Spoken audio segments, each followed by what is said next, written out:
Let's begin with units and dimensions. हमारे पास physical quantities होती हैं जिनको हम अलग अलग कैटेगरीज में क्लासिफाई कर सकते हैं बेस्ड ऑन, सबसे पहले हमारे पास डायरेक्शनल प्रॉपर्टी जैसे कि स्केलर, वेक्टर और टेंसर। स्केलर के अंदर सिर्फ मैग्नीट्यूड काउंट करते हैं, वेक्टर के अंदर पर हमारे पास मैग्नीट्यूड भी होता है, डायरेक्शन भी होती है, और ये वेक्टर लॉ ऑफ एडिशन को भी फॉलो करता है। ठीक है। उसके बाद में हमारे पास टेंसर क्वांटिटीज आती हैं जिनके पास मैग्नीट्यूड है, डायरेक्शन है, बट वो वेक्टर लॉ ऑफ एडिशन को फॉलो नहीं करती हैं, like current end moment of inertia.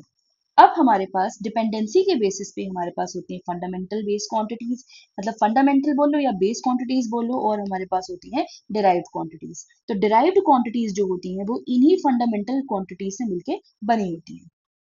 उसके बाद हमारे पास नेक्स्ट क्या होता है कि जो फिजिकल क्वांटिटीज होती हैं उनको हम फर्दर क्लासिफाई कर सकते हैं कि वो डायमेंशनल है, डायमेंशनलेस है, कांस्टेंट है या वेरिएबल है। अब डायमेंशंस के बारे में मैं आपको अभी थोड़ी आने वाले समय में बताने वाली हूँ। हमारे पास आती है यूनिट्स और इनके अलग अलग सिस्टम्स जैसे कि एफपीएस सिस्टम, सीजीएस सिस्टम और एमकेएस सिस्टम। तो ये जो होते हैं ये सिर्फ डील करते हैं हमारे पास एमएलटी। अब आप सोचोगे एमएलटी क्या है? This is mass, length and time. तो बच्चा देखो यहाँ पे जो एफपीएस है this is foot pound second, CGS is your centimetre gram second, MKS is your metre kilogram second. So this is your British system and this is your Gaussian system, and this MK system is the one which is used.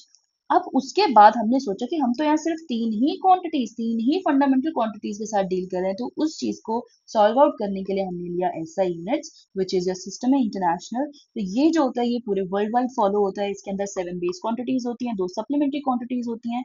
जो supplementary quantities होती है plane angle और solid angle.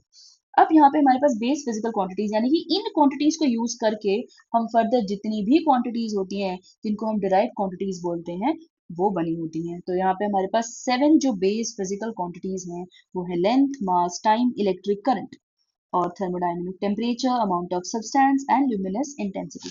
तो इनकी सबके units mention है और इनके सिंबल मेंशन है। ठीक है, तो ये सब आपको पता होना चाहिए कि कौन कौन सी बेस फिजिकल क्वांटिटीज होती हैं। इन्हीं क्वांटिटीज से हम नई क्वांटिटीज बनाएंगे जिनको हम डिराइव क्वांटिटीज बोलते हैं। तो हम बात करते हैं सप्लीमेंट्री क्वांटिटीज की, जिसके अंदर हमारे पास क्या क्या आती है? प्लेन एंगल आता है, सॉलिड एंगल आता है। प्लेन एंगल की इसकी यूनिट होती है, इसकी डायमेंशन नहीं होती है, यूनिट होती है। अभी डायमेंशन, यूनिट्स एंड स्टफ मैं सब कुछ एक्सप्लेन करूंगी। यहाँ पर आपको बस ये याद रखना है कि प्लेन एंगल की जो यूनिट होती है रेडियन होती है, आर ए डी, इसका हम शॉर्ट उसमें ब्रीफ में लिख सकते हैं। थीटा जो होता है वो हमारे पास आर्क अपॉन रेडियस ये फॉर्मूला होता है, राइट। सॉलिड एंगल के लिए हमारे पास होता है स्टीरेडियन एंड इसका जो फॉर्मूला होता है this is your solid angle is equals to area upon r square। तो कई बार ऐसे क्वेश्चन पूछ लेता है कि the solid angle of a complete sphere is, आपको पता है कि एक स्फीयर का जो एरिया होता है this is your 4 pi r square. तो जब आप क्या लेंगे 4 pi r square upon r square लेंगे तो आपके पास 4 पाई स्टीरेडियन जो है सॉलिड एंगल आ जाएगा। अब उसके बाद में आते हैं कि आपके कुछ कैरेक्टरिस्टिक्स होने चाहिए एक यूनिट की। वेल डिफाइंड होनी चाहिए, इनवेरिएबल होनी चाहिए, एक्सेसिबल होनी चाहिए, रिप्रोड्यूसिबल होनी चाहिए, कन्वीनियंट टू यूज होनी चाहिए। कुछ बेसिक कैरेक्टरिस्टिक्स हैं।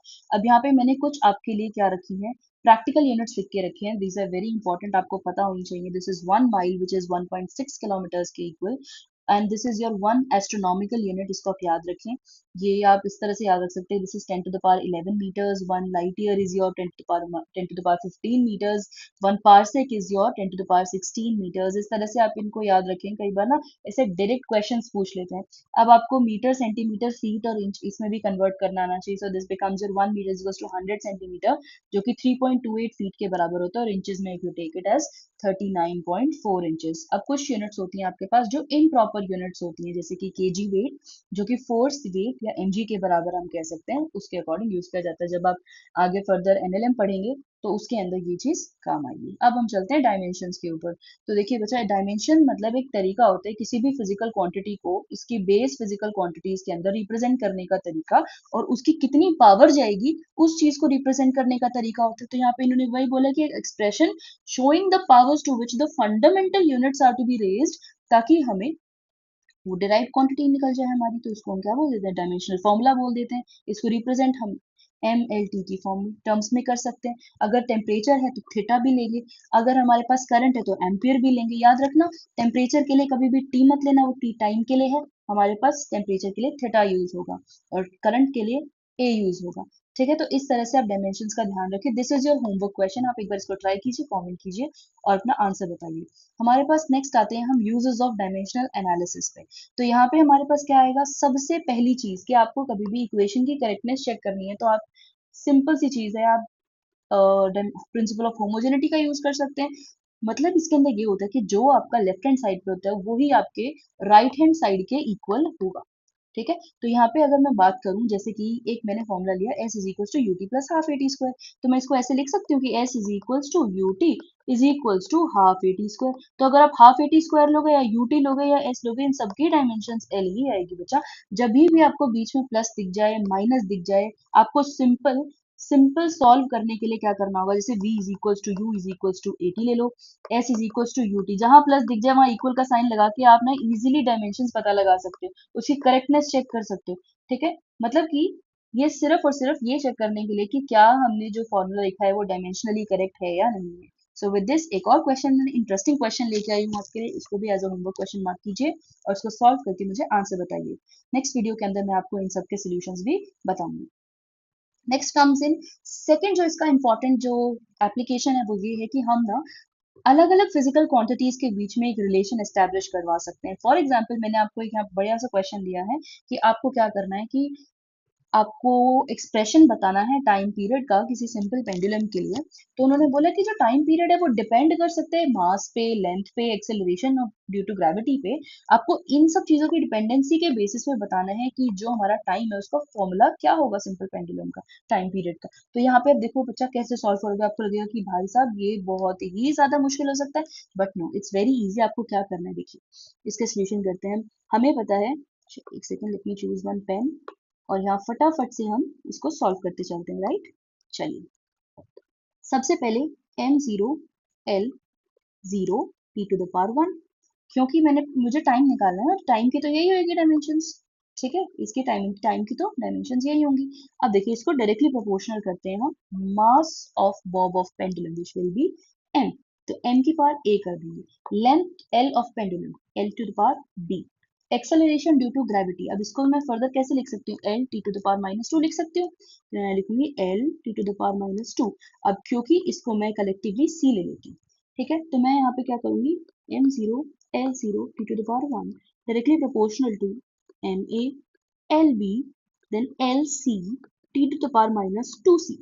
ओके, अब मैं क्या करूंगी, जो मास वाली टर्म्स है उनको इक्वेट करूंगी उनके पावर्स को, तो जीरो इज इक्वल टू ए, तो मतलब कि ए जीरो आएगा। इसका मतलब कि मास ऑफ बॉब ऑफ पेंडुलम पे डिपेंड नहीं करता टाइम पीरियड। अब नेक्स्ट हमारे पास जो बच्चा लेंथ आएगी वो भी, उसको भी जीरो को इक्वेट करना है। किसके इक्वेट करेंगे आप, लेंथ वाली टर्म्स ले लीजिए, बी प्लस सी। ठीक है, तो अब देखिए, अब यहाँ से तो हमें कुछ पता नहीं चलेगा, तो हम एक और टाइम वाली इक्वेशन ले लेते हैं, तो one is equals to minus two c which becomes minus one by two is equals to c. तो अगर आप यहाँ देखेंगे तो इसको मैं यहाँ सब्स्टिट्यूट कर दूं, तो b minus one by to, so b becomes plus one by to, है ना।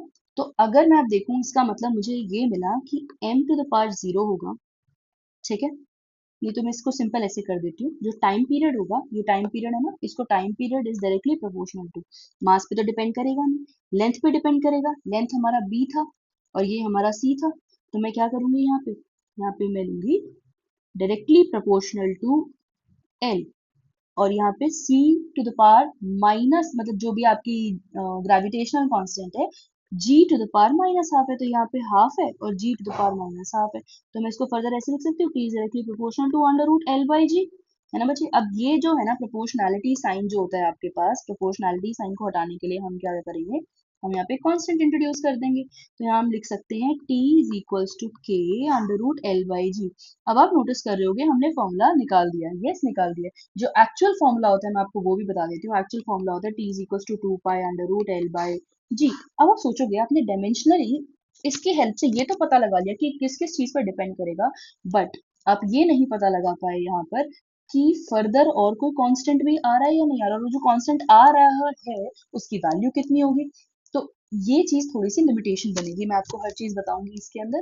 तो this is how we solve such type of questions. अब हम चलते हैं next type which is your conversion factors, कि आप एक यूनिट से दूसरे यूनिट सिस्टम के अंदर, मतलब एक यूनिट सिस्टम से दूसरे यूनिट सिस्टम के अंदर किस तरह से चेंजेस कर सकते हैं।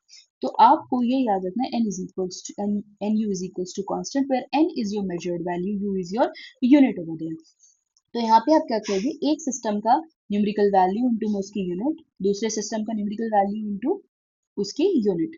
तो जब आपको अगर डायमेंशंस वगैरह पता हो और आप इस तरह से सॉल्व कर पाएंगे इस चीज को लेके, कि आपको ये किसी दूसरे यूनिट के सिस्टम में आपको न्यूमेरिकल वैल्यू निकालनी है, तो जो जो चेंजेस करेंगे, केजी है, ग्राम है, कुछ भी है, आप इसके अंदर सब्स्टिट्यूट करेंगे, आपको डायमेंशंस ए बी सी इसमें पुट करनी है and you will get your answer. तो मेरा यहाँ पे अगर बोलते हैं कि N U is equals to constant है, तो मैं अगर इसको ग्राफिकली रिप्रेजेंट करना चाहूँ तो how will I represent it. देखो इनवर्सली रिलेशन है तो ऑब्वियस ही बात है, हमारे पास कर्व इस तरह से आएगा।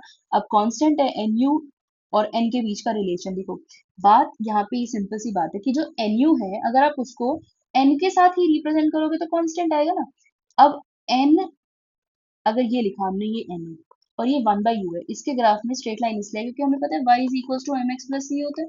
इंटरसेप्ट यहाँ है नहीं, तो सिर्फ यहाँ पे क्या है, y हमारा क्या हो जाएगा, हमारा n is equal to M X था ना, x क्या हो जाएगा हमारा 1/u, तो x 1/u है, ये n है, तो स्ट्रेट लाइन स्लोप आएगी। ठीक है। आपका जो होमवर्क रहेगा वो रहेगा, आपको मुझे बताना है कि 1 जूल इंटू अर्ग करेंगे तब कितना चेंज आएगा। अर्ग जो होती है वो सीजीएस यूनिट होती है, और 1 न्यूटन को अगर कन्वर्ट करना है डाइन्स में, ये अगेन फोर्स की आपकी सीजीएस यूनिट है, आपको कन्वर्ट करके बताना है कि इसका आंसर क्या आएगा। ठीक है। अब उसके बाद में मैंने आपके लिए कुछ यूनिट्स लिखी हैं, बहुत ही ज्यादा हेल्पफुल होती हैं, कई लोगों को याद नहीं होती है तो वो पूरा सॉल्विंग में चले जाते हैं। अगर आपको डायरेक्टली ये सारी यूनिट्स याद हैं तो ट्रस्ट मी आपका काम बहुत ईजी हो जाएगा। एंड यहाँ पे देखिए, 1 newton is equal to 10 to the power 5 dyne, 1 joule is equal to 10 to the power 7 erg, poiseuille is 10 poise, weber is 10 to the power 8, Maxwell, Tesla is 10 to the power 4, Gauss. Then 1 calorie is 4.2 joules, 1 electron volt is 1.6 into 10 to the power minus 19 joules. 1 U into C square is 931 MeV. This is very very important क्योंकि ये आने वाले chapters के लिए बहुत important है। एक nuclei करके 12th क्लास के अंदर चैप्टर होता है, वहाँ पे आप इसको डायरेक्टली यूज कर सकते हैं। 1 kg वेट कभी लिख के दे देते हैं पेपर में, तो वहां पे आपको याद रखना है 1 kg weight is equal to 9.8 Newton's.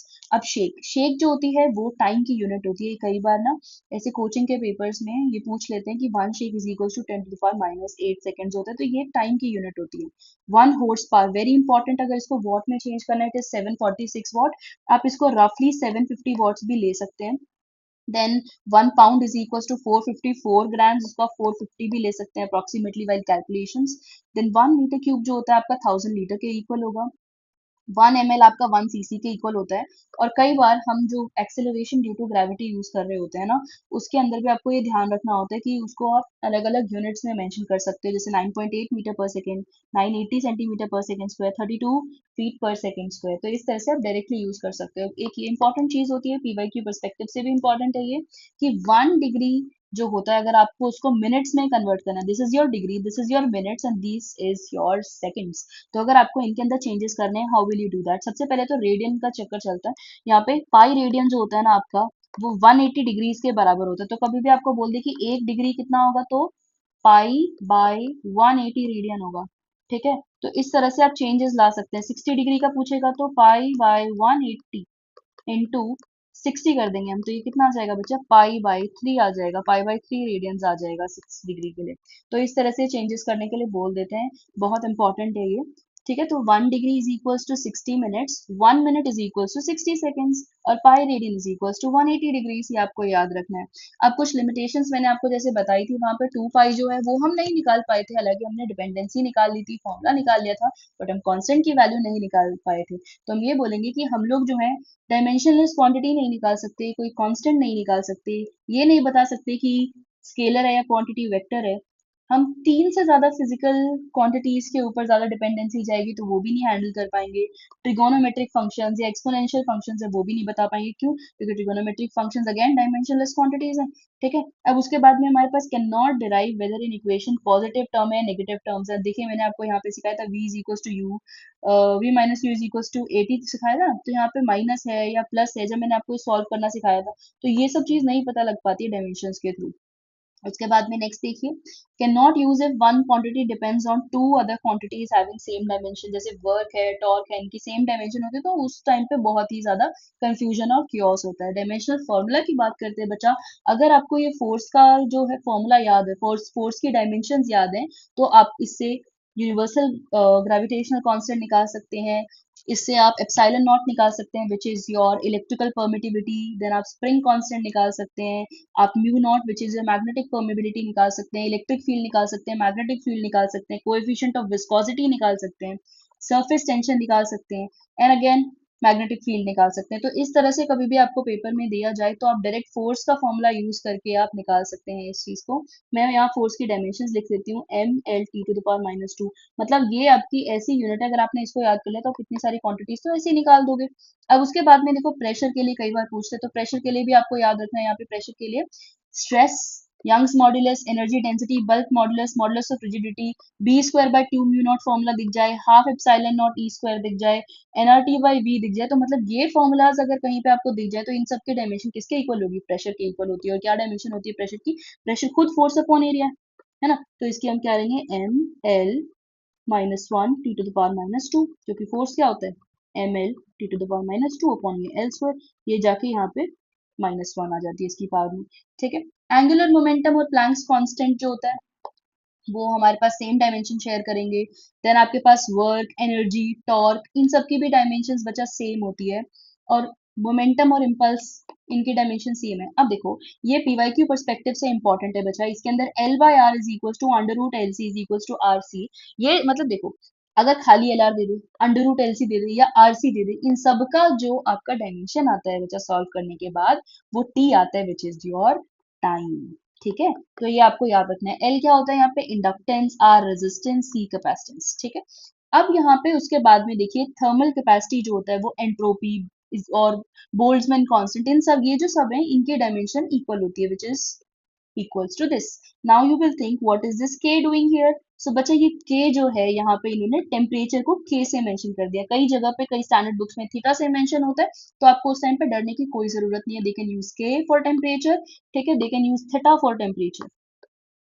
Okay, के रिप्रेजेंट्स केल्विन हियर। ठीक है, अब पीवाई के पर्सपेक्टिव से एक और ये बड़ा इंपॉर्टेंट क्वेश्चन आता है बच्चा, यहाँ पे ध्यान रखना, आपको एक फॉर्मूला आएगा जब आप ईएम वेव्स पढ़ रहे होगे, तो वहां पे c is equal to 1/√μ0 epsilon naught आता है, तो ये आपका स्पीड ऑफ लाइट के बराबर होता है, c is your speed of light. तो आपको घबराना नहीं है, इतना बड़ा फॉर्मूला देखे, आपको बस ये याद रखना है कि इक्वल किसके होता है, स्पीड के होता है, स्पीड का डायमेंशन L t-1 होता है। उसके बाद में एक ये बहुत ही अच्छा सा प्यारा सा क्वेश्चन आपके लिए यहाँ पे है, जिसमें आपको बीटा फाइंड आउट करना है कि यहाँ पे बीटा क्या होने वाला है। ठीक है, this is your homework, do reply to me. अब उसके बाद चलते हैं कुछ डायमेंशनलेस क्वांटिटीज की। अगर आपको इन क्वांटिटीज में से कोई भी क्वांटिटी दिख जाए, डायरेक्ट आपको ये सोचना है कि बच्चा ये डायमेंशनलेस क्वांटिटीज है, इनकी कोई डायमेंशंस नहीं होंगी, जैसे कि स्ट्रेन। अब आप सोच रहे हो कैसे नहीं होगी, स्ट्रेन क्या होता है बच्चा, change in length per unit length, तो डेल्टा L/L। अब लेंथ ही का ये फैक्टर है, ये भी लेंथ का फैक्टर है बच्चा, कोई डायमेंशन बची यहाँ पे नहीं बची, तो इसका मतलब ये डायमेंशनलेस क्वांटिटीज होंगी। रिफ्रैक्टिव इंडेक्स भी, relative density, plane angle, solid angle, Poisson ratio, length gradient, coefficient of friction, exponential functions, trigonometric functions जैसे sin theta, cos theta, tan theta, ये सब के सब आपके डायमेंशनलेस क्वांटिटीज हैं। रिलेटिव में कोई भी टर्म आती है ना बच्चा, ये रिलेटिव परमिटिविटी, परमिटिविटी, कुछ भी रिलेटिव टर्म जो होती है वो डायमेंशनलेस होती है। प्योर नंबर हो गया वो डायमेंशनलेस है। किसी चीज की एफिशिएंसी, जैसे मैं आपको बोलूँ कि power output upon power input, ये होती है एफिशिएंसी ट्रांसफॉर्मर की, आप पढ़ोगे आगे जाके, तो मतलब पावर से पावर तो बच्चा कैंसिल हो गया ना, कोई डायमेंशन तो बची नहीं, इसलिए एफिशिएंसी हमेशा क्या होगी, डायमेंशनलेस क्वांटिटी होती है। Current gain, power gain, voltage gain इतना इंपॉर्टेंट नहीं है, बट आप याद रख सकते हो, ये पहले सिलेबस में हुआ करता था, ट्रांजिस्टर्स वगैरह जब पढ़ाते थे, लेकिन ये अब नहीं है, आप इसको याद कर भी सकते हो, नहीं भी कर सकते, that completely depends on you. तो ये देखिए बच्चा, अब मैं आपको ना यहाँ पे एक बहुत ही अच्छा मस्त सा टेबल बताती हूँ कि यहाँ पे क्या किस चीज के बारे में बात हो रही है। फॉर एग्जाम्पल मैं आपको बोलती हूँ कि एक क्वांटिटी है, फिजिकल क्वांटिटी है, जिसके पास यूनिट तो है, अब मुझे बताओ कि क्या उसके पास डायमेंशन होगी या नहीं होगी।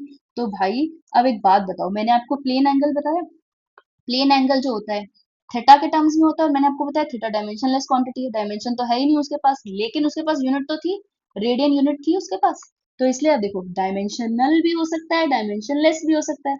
अगर उसके पास यूनिट नहीं है तो मतलब कि वो फिर तो डायमेंशनलेस होगा ही होगा। अब कई बार क्या होता है ना बच्चे, स्टेटमेंट के फॉर्मेट में ऐसे क्वेश्चंस पूछे जाते हैं, तो अगर आपको इस तरह से चीजें याद हैं तो आप बहुत इजीली उसको क्या कहते हैं एलिमिनेट कर पाओगे। तो दैट इज वाई ये इंपॉर्टेंट हो जाता है। डायमेंशंस की बात करोगे, मान लो किसी क्वांटिटी के पास डायमेंशंस है तो उसके पास यूनिट भी होगी ही होगी। अगर डायमेंशंस नहीं है तो उसके पास यूनिट हो भी सकती है, नहीं भी हो सकती, जैसा हमने वो प्लेन एंगल वाला सीन देखा।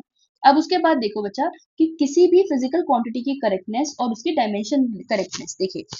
अगर हमारे पास कोई यूनिट जो है, नॉट यूनिट बट कोई भी फिजिकल क्वांटिटी जो डायमेंशनली जो है इनकरेक्ट है लेट से, तो वो फिजिकली भी इनकरेक्ट होगी। कहने का मतलब ये अगर डायमेंशनली करेक्ट है तो ही फिजिकल करेक्ट होगी। अगर मान लो डायमेंशनली करेक्ट है तो जरूरी नहीं है कि वो फिजिकली भी करेक्ट हो। जैसे हमने उसमें देखा t is equal to 2 pi under root L/G में, देखो बच्चा कांस्टेंट तो था बट स्टिल यू नो कि यहाँ पे फिजिकली तो करेक्ट नहीं है। We have to make sure कि वो कांस्टेंट की वैल्यू भी पता हो तभी वो करेक्ट होगी, है ना। फिजिकल क्वांटिटी डायमेंशनली तो करेक्ट है। अब उसके बाद में इन्होंने बोला कि फिजिकल क्वांटिटी अगर मान लो उसकी ही करेक्टनेस नहीं है तो डायमेंशनली तो करेक्ट हो भी सकता है, नहीं भी हो सकता है ना। कई बार क्या होता है कि कोई फिजिकल क्वांटिटी जो है वो करेक्ट नहीं है लेकिन डायमेंशनली करेक्ट हो सकती है। ठीक है। अब मान लो मैं work is equal to torque लिख दूं, ये मैं बहुत बेसिक सी चीज बता रही हूँ। Work is equal to torque torque लिख देती हूँ। बच्चा एक बात बताओ, यहाँ पे ये थोड़ी इक्वल होगी इसकी, बट इनकी डायमेंशन तो सेम है ना। अब उसके बाद में यहाँ पे हमारे पास क्या आएगा, मान लो फिजिकली करेक्ट है तो वो डायमेंशनली करेक्ट होगी ही होगी। कोई भी ऐसी क्वांटिटी जो डायमेंशनली करेक्ट है, या फिर हम कह सकते हैं जो क्वांटिटी फिजिकली करेक्ट है वो डायमेंशनली करेक्ट होगी ही होगी। आप इस चीज को याद रखेंगे बच्चा।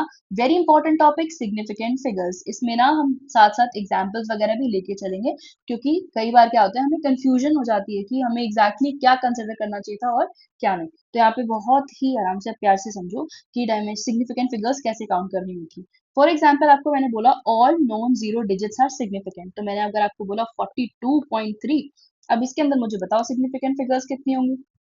तो जितनी भी नॉन जीरो डिजिट्स हैं सारी सिग्निफिकेंट है, तीनों के तीनों नॉन जीरो है। तो we consider three significant figures होंगी इसके अंदर, zeros between two non zero digits. तो मैं एग्जांपल ले लेती हूँ 4.03। तो यहाँ पे देखो दो नॉन जीरो के बीच में जीरो है, तो again this is also having three significant figures. Leading zeros या जीरोस बिफोर डेसिमल जो आती है, जो लीडिंग जीरोस होती है, फॉर एग्जांपल मैं इसमें लेती हूँ 0.543 थे। तो अब इसके अंदर जो ये 0.5, तो पॉइंट से पहले जो जीरो आ रही है this is your leading zero, ये काउंट नहीं होगी, तो we can not count this as a significant figure. तो इस ठीक है, इसके आगे तो मैं कितनी भी जीरो लगा सकती हूँ, है ना। तो इसीलिए ये काउंट मैं बिल्कुल भी नहीं करूंगी, तो मेरे पास सिर्फ तीन सिग्निफिकेंट फिगर्स होंगी बचा। उसके बाद ट्रेलिंग जीरोस होते हैं, zeros which are after decimal. For example मैं ले लेती हूँ 343.000। तो यहाँ पे ये सिग्निफिकेंट है क्योंकि हमने यहाँ तक की कैलकुलेशंस की हैं।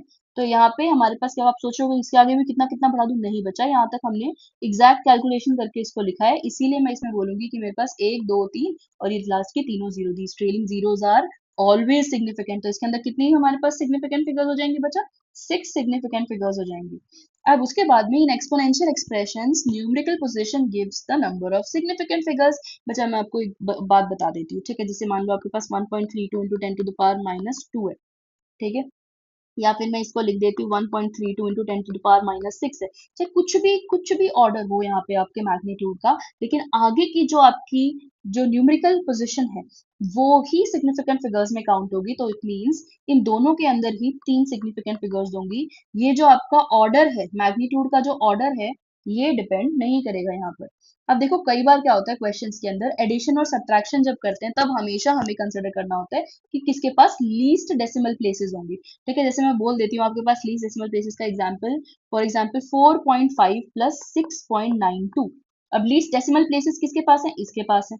तो यानी कि जब भी मैं इसका एडिशन या सब्ट्रैक्शन करूंगी तो जो भी मेरा इससे आंसर आएगा उसके अंदर मुझे मेक श्योर करना है कि मेरे डेसिमल के बाद सिर्फ एक ही place I. And then for multiplication and division, you have to consider this least significant figures. For example, if I ask you the same question, but in multiplication or division, let's say it is being given like this, so you have to consider that which one has got the least significant figures. So here it is two least significant figures. तो मतलब कि जब आप जो भी answer निकालोगे उसके अंदर आपको इतना ही आंसर निकालना है कि आपके दो significant figures आ जाए।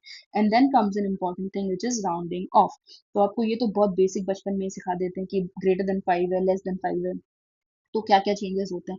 बट एक जो इंपॉर्टेंट चीज आती है विच इज दिस वन, जैसे 14.35 है तो 5 से पहले 3 है या 4 है ना। 5 से पहले 3 है या 4 है, तो बच्चा इसके अंदर आप क्या करेंगे ना, देखो जब भी इवन है तो कोई चेंज नहीं आएगा, आप इसको एज इट इज कैसे लिख सकते हैं, 14 लिख सकते हैं, आप इसको लिख सकते हैं, नहीं लिख सकते, बिल्कुल सिर्फ 14 तो लिख सकते हैं। अब पॉइंट 4 लिख के छोड़ देंगे क्योंकि हमने कोई चेंज ही नहीं किया। बट अगर ऑड है तो मेरे बच्चे इसके अंदर ध्यान रखना, जैसे 14.35 है ना, तो इसको मुझे एक नंबर से बढ़ाना पड़ेगा, ऑड है तब चेंज हो जाता है 5 से पहले, तो दिस विल बिकम अगेन 14.4। ठीक है, तो क्योंकि मैंने इसको एक नंबर से बढ़ा दिया।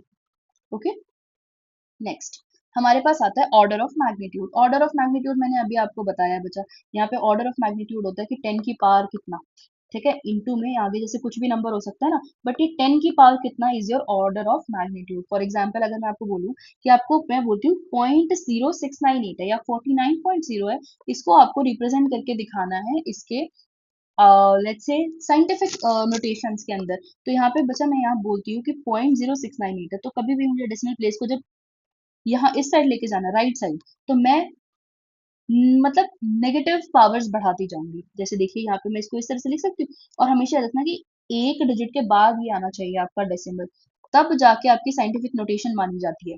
तो मैं इसको एक बार जंप कराऊंगी, दो बार जंप कराऊंगी, तो मैंने कितनी बार जंप कराया, दो बार जंप कराया, और इस साइड नेगेटिव है तो -2।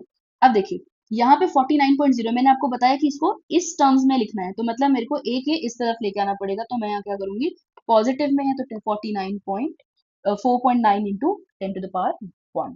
तो इस तरह से आप इसकी साइंटिफिक नोटेशंस को मेंशन कर सकते हैं। ठीक है, आधे लोग जो होते हैं बहुत कंफ्यूज होते हैं और फिर प्रॉब्लमैटिक होती है उस चीज उनके लिए ना कैलकुलेशंस करना, तो दिस बिकम्स इजियर हियर। अब एक्यूरेसी वर्सेस प्रिसिजन की बात करते हैं बच्चा, बहुत इंपॉर्टेंट है। देखिए डेफिनेशंस आपने सुनी होंगी, पेपर में आती होंगी, बट मैं आपको बता देती हूँ कि एक्यूरेसी होती है कि आपकी जो ट्रू वैल्यू है, एग्जांपल लेके समझा देती हूँ, 3.2 ट्रू वैल्यू ली है और आपकी जो मेजर्ड वैल्यूज है वो लेट से इतनी है, तो ये ट्रू वैल्यू के काफी पास पास है। ठीक है, अब प्रिसीजन क्या है कि ये ट्रू वैल्यू से तो दूर है बच्चा, लेकिन खुद के बहुत पास पास है। तो हमने ये बोला इसके अंदर जो एक्यूरेसी के अंदर कि कितनी ज्यादा क्लोज है वैल्यूज आपकी जो मेजर्ड वैल्यूज है ट्रू वैल्यू से।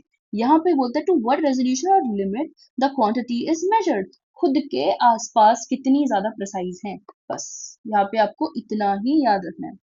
Next comes in another very important topic which is your errors. Errors होते हैं बच्चा आपके true value minus measured value, जो आपकी ट्रू वैल्यू है उसमें से आप मेजर्ड वैल्यू माइनस कर दो, that becomes your error. Let's say आपका 3.2 में से आप 3.4 माइनस करोगे तो आपका लेट्स से -0.2 आ गया, तो अब ये आपका एरर है ना।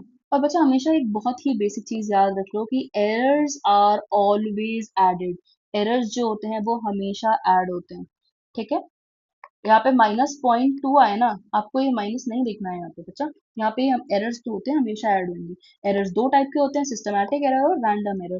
देखो रैंडम एरर बोल दिया, रैंडम का मतलब ये होगा कि कोई अननोन कोज की वजह से हो गया, तो अगर आप इसके अंदर मान लो जितनी ज्यादा ऑब्जर्वेशंस लेते रहोगे, एरर आपका उतना ही कम होता जाएगा। अल्टीमेटली हमारा एम क्या है, हमारी जो मेजर्ड वैल्यू और ट्रू वैल्यू के बीच का जो डिफरेंस है, जो एरर है, वो कम हो जाए। तो एरर को कम करने के लिए बच्चा नंबर ऑफ ऑब्जर्वेशंस बढ़ाओगे तो रैंडम एरर्स जो होते हैं वो कम हो जाते हैं।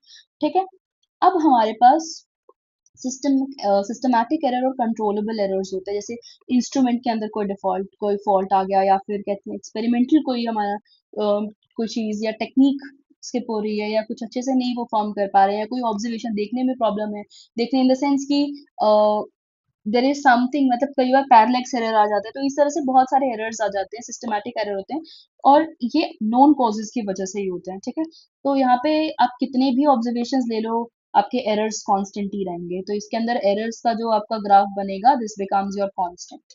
Next comes in your error representation, कि आप एक एरर को एक्चुअल में रिप्रेजेंट कैसे करते हैं।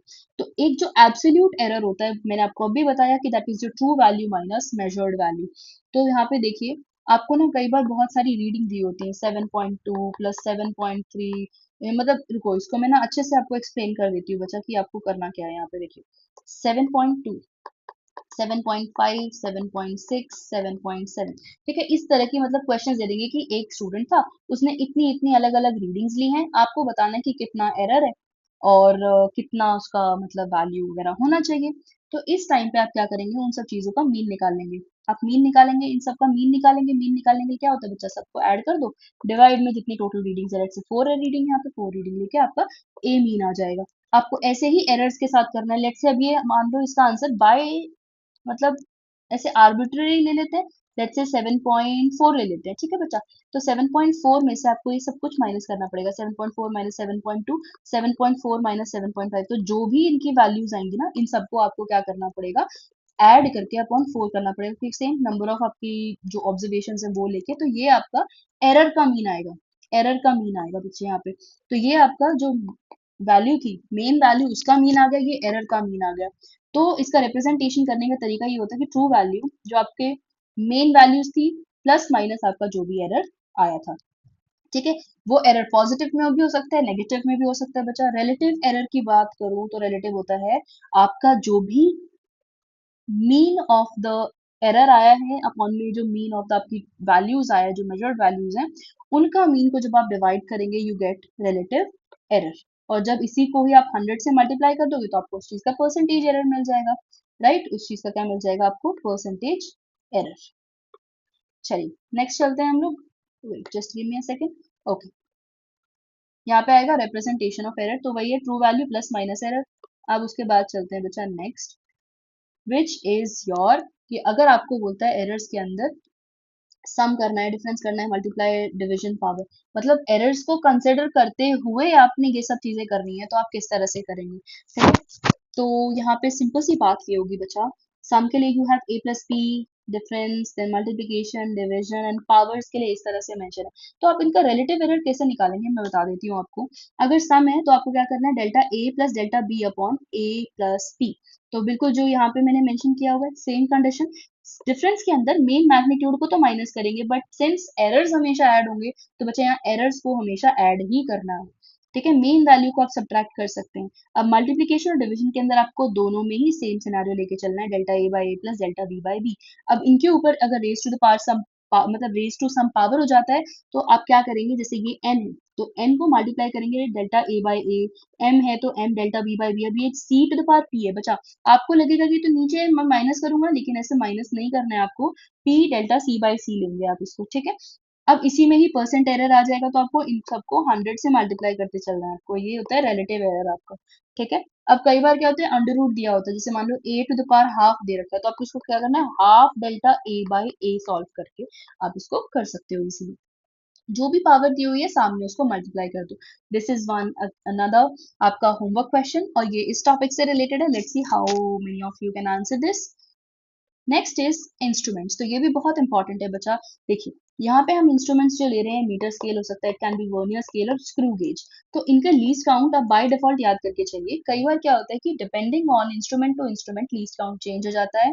फॉर एग्जाम्पल हमने कंडीशंस कितनी ली है, हमने स्केल कितना लिया है, तो उन सब चीजों के अकॉर्डिंग ये जो स्टैंडर्ड जो होता है, दिस इज मीटर स्केल के लिए 1 मिलीमीटर।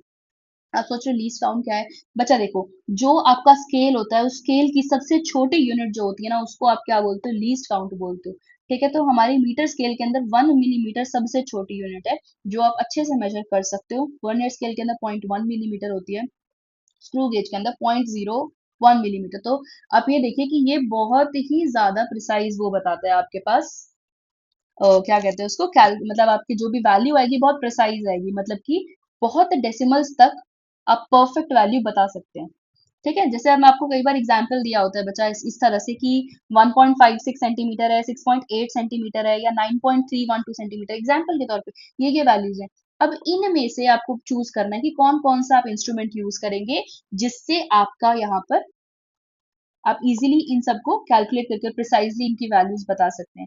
तो बच्चा 1.56 सेंटीमीटर है, सबसे पहले मैं इसको मिलीमीटर में कन्वर्ट करके चेक कर लूं, है ना। तो जब मैं इसको चेक करूंगी तो मुझे पता चलेगा कि मेरा जो लीस्ट काउंट है वो इसके साथ मैच कर रहा होगा, तो मैं इसको वर्नियर कैलिपर से मेजर कर लूंगी। नेक्स्ट वाला जो है 6.8 सेंटीमीटर, मैं अगेन इसको क्या करूंगी बच्चा, यहाँ पे मैं इसको अगेन सेंटीमीटर्स में कन्वर्ट करूंगी, इसको मैं फिर मीटर स्केल से मेजर कर सकती हूँ। इस वाले को, इसके अंदर ज्यादा प्लेसेस हैं, और इसको मैं जब चेंज भी करूंगी तो 93.12 मिलीमीटर्स आ जाएगा। तो बच्चा यहाँ पे 0.12 आ गया ना, मतलब कि यहाँ तक आप मेजर कर सकते हैं इस वैल्यू को, तो इसलिए मैं इसको स्क्रू गेज से मेजर करूंगी। कई बार इस तरह से सिंपल क्वेश्चंस पूछ लेते हैं। अब चलते हैं वर्नियर कैलिपर, बच्चा बहुत ही ज्यादा इंपॉर्टेंट टॉपिक है, आपको पता होना चाहिए वर्नियर कैलिपर इस तरह से दिखता है, और इसके अंदर ये जो आपकी जॉज होती है, ये वाली जॉज, ये इनर डायमेंशंस को मेजर करने के लिए होती है, ये आउटर डायमेंशंस को मेजर करने के लिए आउटर जॉज है आपकी। ये आपका वर्नियर स्केल होता है, ठीक है, आपको दिख रहा है वर्नियर स्केल है। और ये आपका स्क्रू क्लैंप है, ठीक है। आपको जो रीडिंग चाहिए उस तरह से आप इसको टाइट कर लेते हैं जिससे आप रीडिंग का पता लगा पाए। ये आपका मेन स्केल होता है, नॉर्मल स्केल। एंड ये इसके पीछे जो होता है ना, इससे आपको पता चल जाता है कि डेप्थ कितनी है। तो मैं इसका एक परफेक्ट एग्जांपल लेती हूँ आपके लिए, एक इस तरह का सिलेंडर। तो अगर मुझे इस सिलेंडर का इनर रेडियस पता लगाना है तो मैं यहाँ पर रख के मेजर कर लूंगी। अगर इसका आउटर डायमेंशन का पता लगाना है तो मैं इसको यहाँ से पता लगा लूंगी। अगर मुझे इसकी डेप्थ पता करनी है तो मैं इस वर्नियर कैलिपर को इसके अंदर सीधा रख के इसकी डेप्थ का पता लगा लूंगी। ठीक है बच्चे, तो उसके बाद में अब होता है एक वर्नियर कांस्टेंट और लीस्ट काउंट। तो देखिए, वर्नियर कांस्टेंट और लीस्ट काउंट का फॉर्मूला होता है कि main scale division minus vernier scale division कर दीजिए। ठीक है, अब टोटल रीडिंग कैसे लेनी होती है? टोटल रीडिंग लेनी होती है आपकी मेन स्केल रीडिंग प्लस में आपको ऐड करना होता है least count into vernier scale reading कर दो, या फिर एन, जितने नंबर ऑफ कोइंसाइडिंग डिविजन्स हैं उसके साथ मल्टीप्लाई कर दो वर्नियर स्केल रीडिंग को, और माइनस में जीरो एरर। जीरो एरर जो होगा वो हमेशा विद साइन सब्ट्रैक्ट होता है। पॉजिटिव एरर है तो वहाँ पॉजिटिव रख के करोगे, नेगेटिव एरर है तो नेगेटिव रख के करोगे। ठीक है, मतलब विद साइन आपको हमेशा पुट करना है। ये चीज याद रखिए बच्चा। बहुत लोगों को ना जीरो एरर में बहुत प्रॉब्लम होती है कि हम यहाँ पे पॉजिटिव जीरो एरर ले या नेगेटिव जीरो एरर ले कि हमारी जो रीडिंग है वो ठीक आ जाए, है ना। तो अगर आप देखिए आपकी जीरो और जीरो, मतलब जीरो आपकी मेन स्केल डिवीजन की और वर्नियर स्केल डिवीजन की, मतलब वर्नियर स्केल की और मेन स्केल की अगर कोइंसाइड कर जाए जीरो तो वहां पे क्या होगा, आपका कोई भी जीरो एरर नहीं होता है।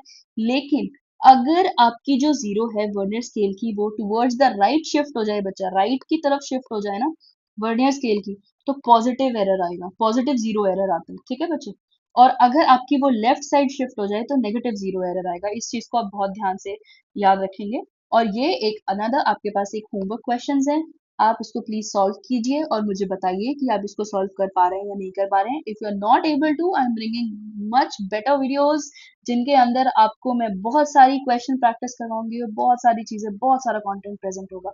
अब देखिए एक और इम्पोर्टेंट चीज, अब देखिए बच्चा, कई बार ना हमसे ना एक सिंपल सी चीज बोली जाती है कि हमें ना नंबर ऑफ कोइंसाइडिंग डिविजन्स पता लगाने हैं, मेन स्केल रीडिंग पता लगानी है, वर्नियर स्केल रीडिंग पता लगानी है। तो वो किस तरह से करेंगे?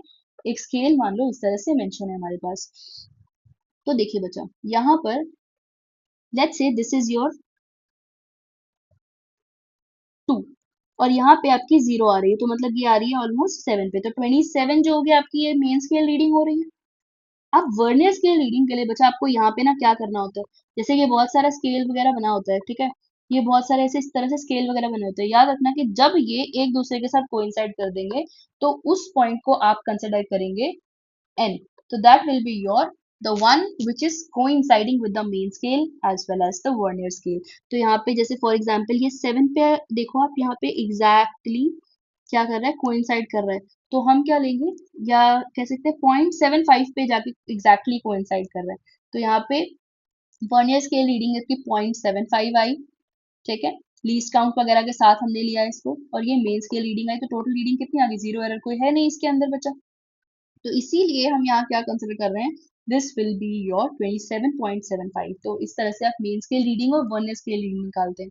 अब चलते हैं last and final screw gauge. तो ये देखिए, लीस्ट काउंट जो होता है इसके लिए कैलकुलेट करने के लिए होता है pitch upon number of circular divisions. Pitch upon number of circular divisions करेंगे, और पिच क्या होता है बच्चे, देखो नंबर ऑफ सर्कुलर डिविजन्स जो होते हैं वो मेनली 50 होते हैं, कई बार किसी में 100 हो जाते हैं, तो इट जस्ट डिपेंड्स। ठीक है, और आप पिच जो है कैसे पता लगाएंगे, आपको बेसिकली रोटेट करना है। ये आप देख सकते हैं यहाँ पे स्क्रू गेज, ये स्क्रू गेज है, ये इसका सर्कुलर स्केल होता है, ठीक है। ये मेन स्केल होता है आपका। यहाँ पर एक ऑब्जेक्ट को रखा जाता है, ठीक है बच्चों, और फिर इस थिम्बल को आप इस तरह से रोटेट करते हो और आप एक रीडिंग लेते हो। ये जिस तरह से आप ये थिम्बल को इस तरह मूव करोगे ना, उस तरह से जो आपका ये स्पिंडल है ये आगे आगे जाता रहेगा, ठीक है। और फिर लेट्स से ये बॉल है, ये लॉक हो गई। तो अब लॉक होने के बाद उसकी मेन स्केल रीडिंग कितनी है और वो जाके किस पोजीशन पे कोइंसाइड कर रही है, तो उस चीज को हम कंसिडर करेंगे फॉर स्क्रू गेज। ठीक है, तो इसके हम पिच के लिए क्या बोलेंगे कि एन रोटेशंस में हमने इसको कितनी बार घुमाया है, अपॉन मतलब कितने डिस्टेंस तक घुमाया, ठीक है। मतलब एन रोटेशंस के अंदर हमने कितना डिस्टेंस ट्रेवल किया, अपॉन में कितने रोटेशंस लिए गए थे, उससे हम पता लगा पाएंगे पिच। और पिच अपॉन में नंबर ऑफ सर्कुलर डिविजन्स कर देंगे तो उससे पता लगा पाएंगे हम लीस्ट काउंट। टोटल रीडिंग अगर कैलकुलेट करनी है तो लीनियर स्केल रीडिंग ले लीजिए जो मेन स्केल रीडिंग है, और आपको क्या करना है, least count into circular scale reading या नंबर ऑफ कोइंसाइडिंग, आपको वो देख लेना है, माइनस में zero error. Always remember that should be with sign. अब इसके अंदर भी इस तरह से पॉजिटिव एरर, नेगेटिव एरर, मतलब zero error basically. Zero error जो होता है वो पॉजिटिव या नेगेटिव हो सकता है। तो यहाँ पे अगर आप देखिए, अगर जीरो और ये जीरो, बिल्कुल मतलब कि ये चीज हम ना स्टार्टिंग में ही चेक कर लेते हैं। जब हम कोई भी मेजरमेंट लेते हैं ना उससे पहले ही चेक कर लेते हैं कि कोई जीरो एरर तो प्रेजेंट नहीं है इंस्ट्रूमेंट में, कोई फॉल्ट तो नहीं है। तो यहाँ पे अगर ये जीरो और जीरो एक दूसरे से कोइंसाइड कर रहे हैं तो हम यहाँ पे बोलेंगे कोई भी जीरो एरर नहीं है। बट अगर हमारे पास इस तरह से इस साइड जीरो है तो मतलब कि यहाँ पे ऑफ कोर्स एरर है। तो यहाँ पे हम लेंगे पॉजिटिव एरर, और अगर टुवर्ड्स दिस साइड है तो this is your negative error. ये आपको चीजें याद रखनी है। और इसी के साथ हमारे पास एक और क्वेश्चन है, होमवर्क क्वेश्चन। आप इसको please try this at home, and इसके बाद आपको पीवाईक्यूज लगाने हैं, भर भर के क्वेश्चन प्रैक्टिस करनी है। एंड यू विल नोटिस कि majority of the part has been covered in this video. And with this, we end this session. Thank you so much for listening to me so patiently. And अगर आपको एक और चीज मैं बता देती हूँ कि अगर आपको कुछ फ्यू पॉइंटर्स इस तरह से देखनी है, आप यहाँ इस चार्ट में से देख सकते हैं। कुछ डेफिनेशंस देखनी है, किसी उसकी डायमेंशंस देखनी है, प्रिंसिपल ऑफ होमोजेनिटी, मतलब कुछ मैंने ये चीज कंसाइज करके यहाँ लिखी है। तो आप एक बार इसको भी थोड़ा सा गो थ्रू कर सकते हैं। Thank you so much for listening to me. Have a nice